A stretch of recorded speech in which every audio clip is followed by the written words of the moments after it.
ஆதவ் அர்ஜுனா 10 ஆண்டு காலம் திமுகவினுடைய கிச்சன் கேபினெட். திமுகவினுடைய முழு தகவலும், அதாவது கிரவுண்டுக்கு வெளியில், கிரவுண்டுக்கு உள்ள, ஸ்க்ரீனுக்கு முன்னாடி அத்தனை தகவலும் தெரியும். ஜூன் 30 ஒரு வெள்ளிக்கிழமை கருணாநிதி அவருடைய 2ஆம் மனைவியான ராஜாத்தி அம்மா வீட்டில் கைது செய்யப்படுகிறார்.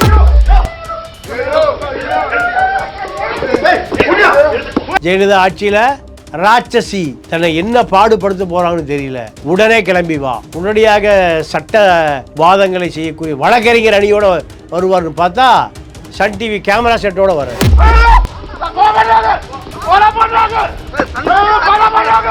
இதே காலகட்டத்தில் ஒரு சென்னை நகர மேயர் மு.க. ஸ்டாலின் அவரை கைது பண்ணுவதற்கு போகிறாங்க. வேளச்சேரி போகிறாங்க. தூங்கிட்டு இருக்கிறவரை எழுப்ப போகிறாங்க. துர்கா அம்மா தடுக்குது மாடியில். இல்லை, அவர் இல்லை, அவர் வெளியில் போயிட்டு பின் வழியாக தப்பி போலீஸ் கண்ணில் மண்ணை தூவி விட்டு பெங்களூர் தப்பிச்சு போகிறார். அப்போ ஆதவ் அர்ஜுனா சொல்லுகிற அத்தனையுமே ஆதவ் அர்ஜுனாவுக்கு அவர்கள் தரப்பிலிருந்தே சொல்லப்பட்ட தகவல், எதிரி சொல்லப்பட்ட தகவல் அல்ல. இந்த தகவல் பூரா ஆதவ் அர்ஜுனா யார் சொல்கிறா? அவங்க. ஏன்னா 10 ஆண்டு காலம் அவர் தான் மூளையாக இருக்கார். சார், ஆதவ் அர்ஜுனா வரம்புக்கு மீறிய பேச்சு அடிக்கடி வருதா சார்? பேசத்தானே செய்வார். இவரை வளர்த்தி விட்டதே திமுக தானே. 21 திமுக வருவதற்கு கடுமையாக உழைச்ச நான் செஞ்சதுக்கு மன்னிச்சுக்குன்னு சொல்கிறாரா? மன்னிப்பு கேட்குறாரா? தமிழக வெற்றி கழகத்துக்கு விஜய் அவர்கள் தலைவர் மற்றவங்க பேசுகிறத கேட்பாங்க அப்படின்னா, விஜய் அவர்களே ஆதவ் அர்ஜுனா பேச்சை கேட்டு தான் பேசுகிற மாதிரி இருக்குது. கிட்டத்தட்ட விஜய் அவர்கள் இயக்கிறதே ஆதவ் அர்ஜுனான்ற மாதிரி ஒரு பிம்பம் இருக்குது. அதாவது செப்டம்பர் 27 வரைக்கும் நிலைமை வேறு, செப்டம்பர் 27க்கு பிறகு நிலைமை வேறு. ஆதவ் அர்ஜுனா செய்கிற வேலையை தாவேக்கால செய்கிறதுக்கு ஆளு இல்லை. இவங்க 10 மடங்கு தமிழக வெற்றிகளும் 10 மடங்குனா இதே மாதிரி 100 மடங்கு திமுக. இங்கே ஒரு பேச்சாளர்னா இங்கே 1000 பேச்சாளர் இருக்குது. ஆனால் இவங்க பேசுகிற ஒவ்வொன்றுக்கு இனிமேல் ரியாக்ஷன் வருமா திமுகலேருந்து? வரவே வராது. ஏன்? அந்த 10 மடங்கு வெளியே வரும். ஏன்னா ரகசிய முறை தெரிஞ்சாடல ஆதவு. ஆனால் மறைமுகமாக பாஜக கூட்டணிக்கு தான் இழுத்துட்டு போகிறதுக்கு எல்லா வேலையும் பார்த்துட்டு இருக்காங்கன்னு சொல்கிறாங்களே. 100% உண்மை. ஆனால் பேசுகிற பேச்செல்லாம் பொதுக்குழு கூட்டத்தில் கூட அதே சினிமா டைலாக் தான், எங்கள் ஆட்டம் வெறியாட்டமாக இருக்கும் இனிமேல் அப்படின்னு பேசுகிறாரு சார். சரி, அவர்களுக்கு தெரிஞ்சது ஒரே சினிமா வசனம் தானே. சினிமா வசனம் அரசியல் வசனமாக மாறிடுச்சு. பிரைம் 9 தமிழ் நேயர்கள் அனைவருக்கும் வணக்கம். இன்றைய நமது நேர்காணல் நம்முடன் இணைந்திருப்பவர் மூத்த பத்திரிகையாளர் திரு பாண்டியன் அவர்கள். சார் வணக்கம். வணக்கம். தமிழக வெற்றி கழகத்தின் பொதுக்குழு கூட்டம், இதில் யார் தப்பிச்சு ஓடினான்றது ஒரு பெரிய சண்டை போயிட்டுருக்கு. கரூர் சம்பவத்துக்கு அப்புறம் விஜய் தப்பிச்சு ஓடினாரா, இல்லை கலைஞர் கைதுக்கு அப்புறம் ஸ்டாலின் அவர்கள் தப்பிச்சு ஓடினாரான்னு ஆதவ் அர்ஜுனா பேசின பேச்சு பெரும் சர்ச்சையை ஏற்படுத்தியிருக்கு. இதோட உண்மை நிலவரம் என்ன? உண்மையிலே கலைஞர் கைதப்பா ஸ்டாலின் அவர்கள் தப்பிச்சு ஓடினாரா?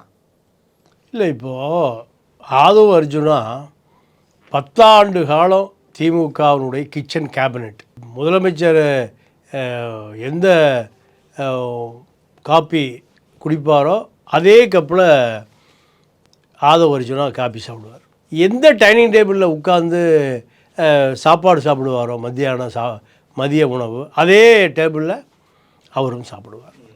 இப்படி இதற்காக அவர் கொடுத்த, அதாவது எதிர்க்கட்சியாக இருக்கும்போது இதற்காக அவர் கொடுத்த விலை 1000 கோடி ரூபா. ஆதவ் அர்ஜுனா திமுகவுக்கு லீகலாக 600 கோடி ரூபா தேர்தல் நிதி கொடுக்குறாரு அவங்க மாமனார். இவர் 300 கோடி ரூபா செலவு பண்ணுறார். ஆக 600 300 900 கோடி ரூபா, 1000 கோடி ரூபா செலவு செய்கிறார். அப்போ எந்த அளவுக்கு அந்த குடும்பத்தோடு நெருக்கமாக இருந்தால் நீங்கள் இப்படி ஒரு வட்டத்துக்குள்ளே வர முடியும். பிரசாந்த் கிஷோருக்கு 400 கோடி ரூபாய் சம்பளம், அதுவும் ஆதவ் அர்ஜுனா தான் கொடுக்குறார். பிரசாந்த் கிஷோரை திமுகவுக்காக அழைத்து வந்தவர் ஆதவ் அர்ஜுனா. இப்படி பட்டியல் அடிக்கிட்டே போகலாம். இந்த அளவுக்கு அந்த குடும்பத்தோடு நெருக்கமாக இருந்த காரணத்தினால் திமுகவுடைய முழு தகவலும், அதாவது கிரவுண்டுக்கு வெளியில், கிரவுண்டுக்கு உள்ள, ஸ்க்ரீனுக்கு முன்னாடி, ஸ்க்ரீனுக்கு பின்னாடி அத்தனை தகவலும் தெரியும். ஜூன் 30 ஒரு வெள்ளிக்கிழமை விடிந்தால் சனிக்கிழமை கருணாநிதி அவருடைய 2ஆம் மனைவியான ராஜாத்தி அம்மா வீட்டில் கைது செய்யப்படுகிறார். அப்படி கைது செய்யப்படுவதற்கு ஜெயலலிதா தரப்பு 1 மாத காலம் திட்டமிடுகிறது. இதற்காக டிஜிபி ரவீந்திரன் முழு மூச்சாக இயங்குகிறார். போலீஸ் கமிஷனர் முத்துக்கருப்பை சென்னையில் இருக்கார். சிபிசிஐடி டிஐஜி முகமது அலி, இப்படி ஒரு பெரிய பட்டாளமே இயங்குது. கருணாநிதி முதலமைச்சராக இருந்த பொழுது அப்போது கார்ப்பரேஷன் கமிஷனராக இருந்த ஒருவர் பதவி நீக்கம் செய்யப்படுகிறார். அவரை மீண்டும் கார்ப்பரேஷன் கமிஷனராக பதவி ஏற்க வைத்து அவர் தான் புகார் கொடுக்குறார். சிறு சிறு பாலங்கள் கட்டப்பட்டதில் கோடிக்கணக்கான ரூபா ஊழல். கருணாநிதி கைது செய்தே ஆகணும். சிபிசிஐடி வழக்கு பதிவு செய்யப்பட்டது. பிரவீன் ஒரு அதிகாரி, சிபிசிஐடி அதிகாரி நேராக கமிஷனர்கிட்ட போய் அப்பொழுது கார்ப்பரேஷன் கமிஷனராக இருந்தவர் ஆச்சாரியா லூ இவர்கிட்ட போய் புகாரை வாங்கி கருணாநிதியை கைது செய்வதற்கு நீங்கள் அந்த ஆலிவர் ரோடு ஏரியா 1 கிலோமீட்டர் காவல்துறை கட்டுப்பாட்டில் இரவே வந்துருச்சு. கட்சிக்காரர்களோ ஊடகவியலாளர்களோ நீங்கள் உள்ளே சென்றுவிடக்கூடாது என்பதனால் காவல்துறை ஒரு பெரிய வளையம் உருவாக்கப்பட்டது. கமிஷனர் உட்பட முருகேசன் என்ற ஒரு அதிகாரி, கருணாநிதி அவரை முருகேசன்குவார், என் கையை முறுக்கிட்டார், அதனால் அவருக்கு பேர் முருகேசன். இப்படி இத்தனை பேரும் போகிறாங்க. போன பிறகு கருணாநிதி மேலே இருக்கார். மேலே போயாச்சு, ஐயா உங்களை கைது செய்ய போகிறோம், வாரண்ட் இருக்கா? வாரண்ட் இருக்குது. இந்த பேச்சுவார்த்தை சரி, நான் இயற்கை உபாதை போயிட்டு வரேன்னு கழிவறைக்கு போகிறார் செல்ஃபோனோட. அங்கேருந்து முரசொலிமாறனுக்கு கூப்பிட்டு சொல்கிறார், என்னை கைது செய்து விட்டார்கள், ஜெயலலிதா ஆட்சியில் ராட்சசி, தன்னை என்ன பாடுபடுத்த போகிறாங்கன்னு தெரியல, உடனே கிளம்பி வா. உடனடியாக சட்ட வாதங்களை செய்யக்கூடிய வழக்கறிஞர் அணியோடு வருவார்னு பார்த்தா சன் டிவி கேமரா செட்டோடு வரார். முரசொலிமாறன் சன் டிவி கேமரா செட்டோடு வரார். அத்தனை தொலைக்காட்சியில் பணியாற்றுகிற சன் தொலைக்காட்சியை சார்ந்த சவுண்ட் இன்ஜினியர், கேமராமேன் அத்தனை பேரும் வர்றாங்க. வந்த பிறகு மேலே அனுப்பி யாருன்னா ஆபாஷ் குமார், அந்த அதிகாரி தான். அவருக்கும் முகமது அலிக்குமான ஒரு கான்ட்ரவர்சி. சன் டிவி கேட்டை திறந்து எல்லோரும் மேலே போக சொல்லிட்டார் அந்த காவல்துறை அதிகாரி. அத்தனை பேர் மேலே போய் படப்பிடிப்பு நடக்குது. கருணாநிதி கைது, ஐயோ கொண்டாங்களே, அடிக்கிறாங்களே, வெட்டுறாங்களே, இப்படி படப்பிடிப்பு குழு. இதே காலகட்டத்தில் ஒரு சென்னை நகர மேயர் மு.க. ஸ்டாலின் அவரை கைது பண்ணுவதற்கு போகிறாங்க, வேளச்சேரி போகிறாங்க. வேளச்சேரியில் போகும்போது இன்றைய துணை முதலமைச்சராக இருக்கிற உதயநிதிட்ட கேட்குறாங்க, எங்கள் அப்பா தூங்கிட்டு இருக்கார், தூங்கிட்டு இருக்கிறவரை எழுப்ப போகிறாங்க. துர்கா அம்மா தடுக்குது மாடியில், இல்லை அவர் வெளியில் போயிட்டார், தூங்குறார். இதுக்கு நடுவில் பின் வழியாக தப்பி காரில் கிளம்பி போயிட்டார்னு ஒரு தகவல் வருது. இந்த தகவலை நீங்கள் வழியில் இருக்கக்கூடிய எல்லா செக் போஸ்ட்டுக்கும் நகர கமிஷனர், முன்னாள் முதலமைச்சருடைய மகன் மேயர், எந்த இடத்துல பார்த்தாலும் கைது செய்யுங்கன்னு. இதற்கு நடுவில் மத்திய கேபினட் அமைச்சர் டிஆர் பாலு, முரசொலிமாறன் 2 பேரும் காவல்துறை பாரிகேட்டை உடைச்சிட்டு கைது செய்யக்கூடாதுன்னு தடுக்கிறாங்க. காவல்துறை 2 பேரையும் கைது செய்து சிறையில் அடைக்க போகிறாங்க. டிஆர் பாலு வேலூர் சிறையில் அடைக்கப்பட்டார்.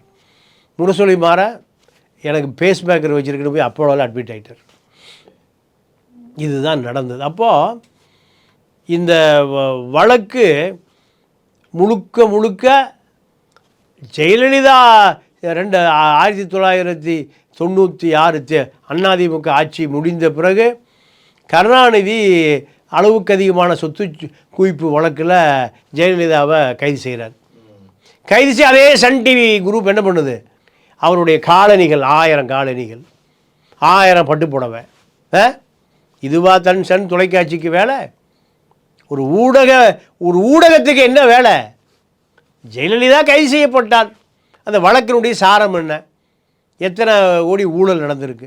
பட்டுப்புடவைக்கும் பழைய செருப்புக்கும் உள்ளாடைக்கும் மேலாடைக்கும் தொலைக்காட்சி கருணாநிதி வீட்டுக்கு உள்ளே போய் அதெல்லாம் செய்யலை. ஆனால் ஜெயலலிதா வீட்டுக்கு போய் ஜெயலலிதாவுடைய அறைகளை நீங்கள் காவல்துறை உதவியோடு போய் ஜெயலலிதாவுடைய தனி அறை கழிவறை வரைக்கும் போகிறாங்க. அப்போ இதுதான் ஊடக தர்மமா? இப்படி ஜெயலலிதா கேட்குது. கருணாநிதியும் கேட்குறாரு, என்ன ஜெயலலிதா அவருடைய காவல்துறை என்னை திட்டம் போட்டு என்னை சிறையில் அடைத்து, எம்ஜிஆர் காலத்தில் எம்ஜிஆர் என்ன பண்ணார், கருணாநிதியை ஒரு பனியனும் ஒரு ஆப்ட்ராயர் கொடுத்து ஒரு ஈய தட்டை கொடுத்து விட்டார். கருணாநிதி கைது செய்து பார், தமிழ்நாடு ரத்த ஆறு ஓடும். கருணாநிதி கைது செய்து எம்ஜிஆர் ஜெயிலில் போட்டார், ரத்த ஆறு ஓடலை, எந்த ஆறும் ஓடலை.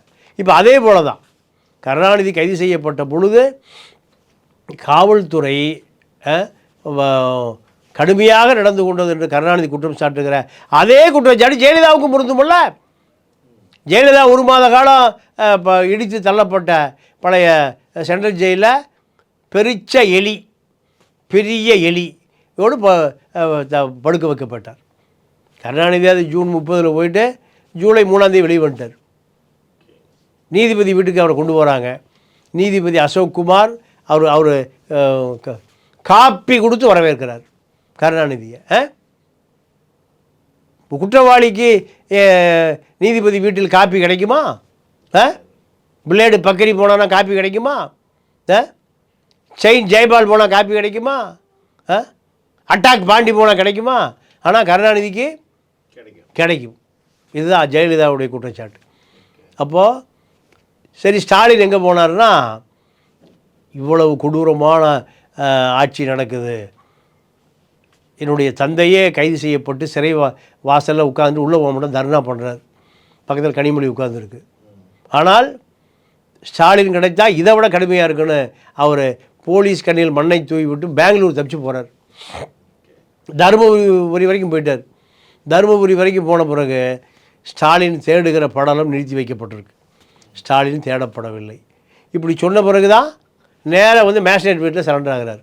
இதில் என்னென்னா, இப்பொழுது இருக்கிற சட்ட வழக்கறிஞர்கள் அன்னைக்கு இல்லை, தப்பிச்சு ஓடி போயிரு. அன்னைக்கு இருந்தாலும் அண்ணா நகர் ரமேஷ் தான். அண்ணா நகர் ரமேஷுகள் தான் அன்னைக்கு இருந்த ஆட்கள். ரமேஷ் குழந்தை குட்டியோடு செத்து போயிட்டார் அவர். அப்போ சரியான, நீங்கள் உலகத்தில் அது அரசியல்வாதிகள் சந்திக்காத காவல்துறை அல்ல, அரசியல்வாதிகள் சந்திக்காத காவல்துறை இல்லை, அடக்குமுறைகளே இல்லை. சதாம் ஹுசேனை தூக்கில் போடும்போது கூட சிரிக்கிறான். படம் பார்த்தோமா? பகத்சிங்கை தூக்கில் போடும்போது இரியா வர்றேன், மார்க்ஸுடைய மூலதனத்தை படிச்சுட்டு வரேன்னு சொன்னார். இப்படியான தலைவர்கள் வாழ்ந்த நாட்டில் காவல்துறையை பார்த்து பயந்து ஓடுகிறவர்கள் தான் இன்றைய தலைவர்கள். அப்போ ஆதவர்ஜனா சொல்லுகிற அத்தனையுமே ஆதவர்ஜனாவுக்கு அவர்கள் தரப்பிலிருந்தே சொல்லப்பட்ட தகவல், எதிரி சொல்லப்பட்ட தகவல் அல்ல. இந்த தகவல் பூரா ஆதவர்ஜனா யார் சொல்கிறா? அவங்க. ஏன்னா 10 ஆண்டு காலம் அவர் தான் மூளையாக இருக்கார். சார், ஆதவர்ஜனா வரம்புக்கு மீறிய பேச்சு அடிக்கடி வருதா சார்? பேசத்தானே செய்வார். இவரை வளர்த்தி விட்டதே திமுக தானே. 600 கோடி ரூபாய் நிதி கொடுக்குறார். திமுகவுக்கு தேவையான அத்தனை பணம் அவர் தான் செலவு பண்ணுறார். பிரசாந்த் கிஷோரை கொண்டு வந்து அவர் தான். 21 திமுக வருவதற்கு கடுமையாக உழைச்ச, நான் செஞ்சதுக்கு மன்னிச்சுக்குன்னு சொல்கிறாரா? மன்னிப்பு கேட்குறாரா? தேவாலயத்தில் மன்னிப்பு கேட்குறது மாதிரி பாவ மன்னிப்பு சீட்டு. தமிழக வெற்றி கழகத்துக்கு விஜய் அவர்கள் தலைவர் மற்றவங்க பேசுகிறத கேட்பாங்க அப்படின்னா, விஜய் அவர்களே ஆதவர்ஜுனா பேச்சை கேட்டு தான் பேசுகிற மாதிரி இருக்குது. கிட்டத்தட்ட விஜய் அவர்கள் இயக்கிறதே ஆதவர்ஜுனான்ற மாதிரி ஒரு பிம்பம் இருக்குது. அதாவது செப்டம்பர் 27 வரைக்கும் நிலைமை வேறு, செப்டம்பர் 27க்கு பிறகு நிலைமை வேறு. ஏன்னா ஆதவர்ஜுனா செய்கிற வேலையை தாவேக்கால செய்கிறதுக்கு ஆள் இல்லை. டெல்லிக்கு போகணுமா உடனே பறந்து போகிறார், சென்னைக்கு வரணுமா வர்றாரு, சென்னை ப்ரெஸ் மீட் கொடுக்குறாரு, டெல்லி ஏர்போர்ட்டில் ப்ரெஸ் மீட் கொடுக்குறாரு, உத்தரகாண்ட் அங்கே ப்ரெஸ் மீட் கொடுக்குறாரு. காவல்துறை ஆதவர்ஜுனா பார்த்தா நடுங்குதே. காவல்துறை ஆதவர்ஜுனா பார்த்தா நடுங்குதே. கைது பண்ணலையே, அப்படின்னு வழக்கு இருக்கா இல்லையா? இன்றைக்கி வரை கைது பண்ணலையே. முன்ஜாமீன் வாங்கினாரு வச்சுங்க, ஏன் ஆதவர்ஜுனா கைது பண்ண முடியாதா? புஷி தலைமறைவு தப்பி ஓடினாரா? விஜய் தப்பி ஓடினாரா? ஆதவர்ஜுனா தப்பி ஓடலையே. என்ன பண்ணார்? போகிற பக்கம் ப்ரெஸ் மீட் கொடுத்தார். ஏன்? அப்போது இந்த வேலையை புஷி செய்ய முடியுமா? இல்லை அருள்ராஜ் பண்ண முடியுமா? ஐஆர்எஸ் சரி, நிர்மல்குமாரால் பண்ண முடியுமா? யாரும் பண்ண முடியாது. ஏன் 10 ஆண்டு காலம் எடுத்த இடம் எங்க திமுகவில் திமுகவில் எடுத்த பயிற்சியை இப்போ திமுகவை எதிர்ப்பதற்கே பயன்படுத்துகிறார். ஆனால் ஆதவர்ஜுனா பேசுகிற ஒவ்வொரு பேச்சுமே விஜய்க்கு ஆப்பாக தான் இருக்குன்னு எல்லாருமே சொல்கிறாங்களே, இது உண்மையா? விஜய் ரசிக்கிறாருங்க. நீங்கள் 43 நிமிஷம் எழுதி வச்சு விஜய்கிட்ட பேசி கையெழுத்து வாங்கி சீல் வச்சு அதுதான் பேசுகிறாரு. ஆப்புன்னு எப்படி சொல்கிறது, முட்டாள்கள் தான் சொல்லுவான். விஜய் பேச முடியாததை 13 நிமிஷம் நிறுத்திக்கிறாரு. ஆனால் ஆதவர்ஜுனா 43 நிமிஷம் பேசுகிறார், 3 மடங்கு பேசுகிறாருன்னா விஜய் அனுமதிக்காமல் எப்படி பேசுவார்? அப்போ தான் நினைக்கிறத ஆதவர்ஜுனா மூலம் வச்சு பேசுகிறார். அதுதான் உண்மை, அதுதான் உண்மை. தொடர்ந்து பேசுவார். தொடர்ந்து விஜய் என்ன பேச நினைக்கிறாரோ, தான் பேச நினைப்பதெல்லாம் நீ பேச வேண்டும், இதான் 2 பேருக்குள்ள. இல்லை, இவங்க 10 மடங்கு தமிழக வெற்றிகளும் 10 மடங்குனா இதே மாதிரி 100 மடங்கு திமுக. இங்கே ஒரு பேச்சாளர்னா இங்கே 1000 பேச்சாளர் இருக்குது. ஆனால் இவங்க பேசுகிற ஒவ்வொன்றுக்கு இனிமேல் ரியாக்ஷன் வருமா திமுகலேருந்து? வரவே வராது. ஏன் அந்த 10 மடங்கு வெளியே வரும்? ஏன்னா ரகசியபூர்வம் தெரிஞ்சாளர் ஆதவு. திமுக பேச்சாளர்களுக்கு செய்த சாதிக்கெல்லாம் சொல்லி கொடுத்து தான் பேசணும். இவர் நேரடியாகவே பார்த்துருக்கார். பல ரகசியங்கள் தெரியும், பல மர்மங்கள் தெரியும், பல பதுக்கள், பல ஒதுக்கல், பல விஷயம் தெரியும் அவருக்கு. அப்போ அவரை சீண்டுவதை குறைத்து கொள்வதுதான் திமுகவுக்கு நல்லது. ஆதவர்ஜுனா சீன்றது ஆதவர்ஜுனா விஜயை சீண்டுவதை நிறுத்தி கொள்வதுதான் யாருக்கு நல்லது? திமுகவுக்கு நல்லது. திமுககாரோட அதிகமாக தெரிஞ்சாளாரு ஆதவர்ஜுனா. திமுகவுடைய அண்ட சராசரங்கள் அத்தனையும் தெரிஞ்சவர் ஆதவர்ஜுனா. ஏன்னா 10 ஆண்டுகள் அவருக்கு இதான் வேலை, இதான் சோழியே. யாரோட மாப்பிள்ளையோடு இருந்திருக்காரு, மகனோடு இருந்திருக்கார், மாமனாரோடு இருந்திருக்கார், பல பேரோடு இருந்திருக்கார். பல ரகசியங்கள் தெரியும். 10 வருஷமாக 16 to 26 ஒரு வருஷத்தை கழிச்சுங்க, 25 கழிச்சுங்க. ஆனால் மறைமுகமாக பாஜக கூட்டணிக்கு தான் இழுத்துட்டு போகிறதுக்கு எல்லா வேலையும் பார்த்துட்டு இருக்காங்கன்னு சொல்கிறாங்களே. 100% உண்மை. புஷியானந்த் எங்கேருந்து வந்தார்? பாஜகலேருந்து. நிர்மல்குமார் எங்கேருந்து வந்தார்? ஏடிஎம்கேல இருந்திருக்காரு, இல்லை வேறு ஏதாவது முஸ்லீம் முன்னேற்ற கழகம் கடைசியாக வந்து சேர்ந்த இடம் அது பாஜக. அப்போ சரியா? ஆதவர்ஜுனா பாஜகவை பகைத்து கொண்டு எந்த தொழிலும் பண்ண முடியாது. மாமனாரும் பண்ண முடியாது, மருமகனும் பண்ண முடியாது, மச்சானும் பண்ண முடியாது. பாஜக பகைச்சிட்டு பண்ண முடியுமா? 200 வழக்கு இந்தியா முழுக்க இருக்குது சிபிஐயில், கள்ள லாட்ரி வழக்கு. ஒரே நம்பரில் 4 பேருக்கு கொடுக்குது. எப்படி கொடுக்கும்? 3 பேருக்கு பிளாக்கில், ஒரு ஆளுக்கு ஒயிட்டில். அப்போது பாஜகவை பகைத்து கொண்டா பாஜக கோப்பை பிரட்டி தூசு தட்டினான்னா குடும்பமே கொத்தா உள்ளே இருக்கணும். அப்போ அதெல்லாம் நடக்காது. அப்போ பாஜகவை இப்போ அனுசரணையோடு விஜயை சுற்றி உள்ளவர்கள் பூரா. அப்போ பாஜக இதை நினைக்கிறது, திமுகவை வீழ்த்துவதற்கு விஜய் ஒரு துருப்புச்சீட்டு. இப்போ இந்த கரூர் வழக்கு 41 பேர் மரண வழக்கு, இப்போ 3 பேர் மேலே இப்போ எஃப்ஐஆர் இருக்குது. Mathiyazhagan A1, Bussy A2, Nirmalkumar A3 மற்றும் பலர். அதில் A4 விஜய் வரலாம், A5 ஆதவர்ஜுனா வரலாம், A5 அருள்ராஜ் வரலாம். சிபிஐ நினைத்தால் செத்து போனவன் உயிரிழந்து தெரிச்சுக்குவான், உயிரோடு இருக்கிறவன் சேர்த்து போவான். 2G வழக்கு என்னாச்சு? ராஜா வழக்கு என்னாச்சு? ராஜா, கனிமொழி, சரத்தடி ஜெயிலில் இருந்தாங்களா?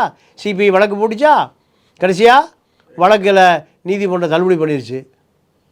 மீண்டும் அந்த வழக்கு சிபிஐ நினைத்தால் உயிர் வரும், சிபிஐ நினைக்கலைன்னா காலாவதி ஆகும். அப்போது விஜய்க்கு செக் எங்கே இருக்குது? டெல்லியில் இருக்குது, பாஜகவிடம் இருக்குது. சிபிஐ அதிகாரிகள் மும்மரமாக எடுத்துகிட்டு இருக்கான் அனைத்து ஆதாரங்களும். பாஜகவோடு கூட்டுன்னு சொன்னால் 26 வழக்கு நிறுத்தி போகும். பாஜகவோடு கூட்டலினா வழக்கு வீரியமாகும். இல்லை சார், கூட்டுன்னு சொல்லாமல் ஓட்டை பிரிக்கிறதே ஒரு கடமை அஜெண்டாவுக்கு கொடுக்கப்பட்டிருக்கலாம்ல. இல்லை, ஓட்டை பிரித்தனா திமுக வந்துடும். ஓட்டு அதிமுக பிஜேபி கூட்டணிக்கு வேணும், அதுதான் முக்கியம். அப்போ அதை நோக்கி விஜய் நகர்த்துவதற்காகத்தான் பாஜக இவ்வளோ உதவி பண்ணி அசராக்கார்கிட்ட காப்பாற்றி, தனி நீதிபதிகிட்ட காப்பாற்றி. சாதாரணமாக இல்லையே. இதுக்கெல்லாம் நன்றி கடன் எப்படி செய்ய போகிறார் விஜய்? ஆதவ அர்ஜுனா மூலமாக பாஜகவுக்கு செய்யப்படும். வேறு வழியே இல்லை. பாஜக எதையுமே திட்டம் போட்டு காய் நகர்த்தும். எத்தனை வருஷத்துக்கு முந்தி? ஒரு வருடத்திற்கு முந்தையே காய் நகர்த்திடுவான். பல வருடங்களுக்கு முன்பே காய் நகர்த்திடுவான். இந்தியாவுக்கு சம்மந்தமே இல்லாத பார்ப்பன கும்பல் நீங்கள் ஆயிரக்கணக்கான ஆண்டுகளாக ஆண்டு கொண்டே இருக்கிறது. அதற்கான வழி இன்னைக்கும் தெரியல. 97% தேடிகிட்டே இருக்கான்.